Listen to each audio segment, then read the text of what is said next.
Hello friends. इस part में हम आपसे डिस्कस करते हैं कि multi programming with variable number of task में किस तरीके से आप प्रोसेस को प्राइमरी मेमोरी में मेमोरी एलोकेट करते थे। तो जैसे कि multi programming with fix number of task या एमएफटी में क्या होता था, इंटरनल फ्रेगमेंटेशन और एक्सटर्नल फ्रेगमेंटेशन दोनों आते थे। क्यों आते थे? क्योंकि वहाँ पे आप प्राइमरी मेमोरी को फिक्स साइज के ब्लॉक में डिवाइड कर देते हैं, जबकि एमवीटी में आप क्या करते हैं, कोई भी डिवीजन कोई भी पार्टीशनिंग नहीं करते।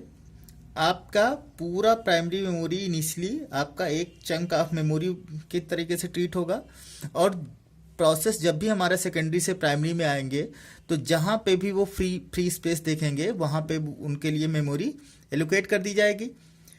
तो अगर आपने मेमोरी को कहीं भी फिक्स साइज की पार्टीशनिंग नहीं कर रखी है तो इसका मतलब इस टेक्निक का सबसे बड़ा एडवांटेज क्या होगा, इंटरनल फ्रेगमेंटेशन की प्रॉब्लम आपकी सॉल्व हो जाएगी। क्योंकि हम पहले भी डिस्कस कर चुके हैं, मेमोरी में इंटरनल फ्रेगमेंटेशन तभी आएगा जब आप मेमोरी को फिक्स साइज के ब्लॉक में डिवाइड कर सकें, और यहाँ पे पूरी मेमोरी आपकी एक ब्लॉक की तरीके इनिशियली वर्क करेगी। एग्जाम्पल के थ्रू हम देखते हैं। सपोज कीजिए आपके सेकेंडरी मेमोरी में कुछ process P1, P2, P3, P4, P5, P6 हैं, जिन्हें आप प्राइमरी मेमोरी में स्पेस एलोकेट करना चाह रहे हैं। और P1 की साइज आपकी 25 है, P2 की 20, P3 की 40, P4 का 15 एंड P5 का 30। अब सबसे पहले P1 की रिक्वेस्ट आई। P1 को सपोज कीजिए आपने यहाँ पे आपने क्या किया, मेमोरी एलोकेट कर दी, मीन्स आपने 25 साइज क्या किया, एलोकेट कर दिया। देन P2 के लिए मान लीजिए आपके लिए रिक्वेस्ट आई। इसके बाद आपने किसको मेमोरी एलोकेट कर दिया, P2 को 20 साइज। देन P3 के लिए रिक्वेस्ट आई। नेक्स्ट आपने क्या किया, P3 को मेमोरी दे दिया। देन सपोज कीजिए आपकी P4 के लिए रिक्वेस्ट आई। आपने क्या किया, P4 को मेमोरी एलोकेट कर दिया। देन P5 को मेमोरी के लिए रिक्वेस्ट आई, तो आपने क्या किया, P5 को मेमोरी एलोकेट कर दिया।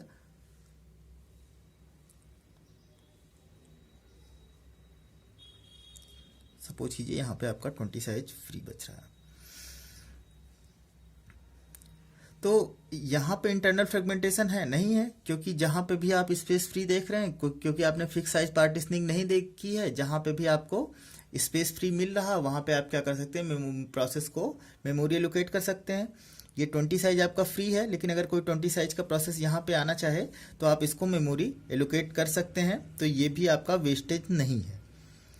तो इसका मतलब एमवीटी से हमारा एडवांटेज क्या हो रहा है कि हमारी इंटरनल फ्रेगमेंटेशन की प्रॉब्लम सॉल्व हो जा रही है, जो हमारी एमएफटी में होती थी। मीन्स फिक्स पार्टीशनिंग स्कीम में जो हमारी प्रॉब्लम होती थी वो हमारी सॉल्व हो गई। दूसरी एमएफटी में प्रॉब्लम क्या होती थी कि मेमोरी को आपको कितने साइज के ब्लॉक में डिवाइड करना है, कितने ब्लॉक बनाना है, ये सारी प्रॉब्लम होती थी एमएफटी में। एमवीटी में ऐसा कुछ आपको करना नहीं होता, तो वो वाली भी प्रॉब्लम सॉल्व हो गई। लास्ट एमएफटी की प्रॉब्लम क्या होती थी, वहाँ पे एक्सटर्नल फ्रेगमेंटेशन होता था। हम देख लेते हैं एमवीटी में एक्सटर्नल फ्रेगमेंटेशन होता है कि नहीं। सपोज कीजिए ये P2 अपना एग्जीक्यूशन कंप्लीट करके मेमोरी रिलीज कर दे। अगर P2 ने मेमोरी रिलीज कर दिया तो उस समय हमारी सिचुएशन क्या हो जाएगी, यहाँ पे P1 पड़ा हुआ है 25 साइज, यहाँ पे 20 साइज आपका फ्री है। देन यहाँ P3 आया 40 साइज का। देन यहाँ पे P4 आया 15 साइज का। देन आपका P5 आया 30 साइज का, और यहाँ पे फिर से आपका 20 साइज फ्री है। अब कोई P6 आना चाह रहा है जिसकी साइज मान लीजिए 35 है। तो पहले देखिए क्या 35 साइज हमारे पास फ्री है, बिल्कुल है। 20 साइज यहाँ पे P2 ने फ्री कर दिया है और 20 साइज यहाँ पे, तो 40 साइज हमारे पास फ्री है। लेकिन क्या हम P6 को एलोकेट कर सकते हैं? नहीं एलोकेट कर सकते हैं, क्योंकि एमबीटी भी हमारा क्या है, कॉन्टिग्यूअस अप्रोच। मीन्स आप प्रोसेस को मेमोरी तभी एलोकेट करेंगे जब आपके पास कॉन्टिग्यूअस वे में 35 साइज की मेमोरी अवेलेबल हो।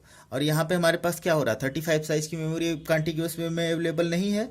तो इसका मीन्स आप यहाँ P6 को मेमोरी एलोकेट नहीं कर सकते। मीन्स इस सिचुएशन में आपकी एक्सटर्नल फ्रेगमेंटेशन हो रही कितने साइज की, 35 का।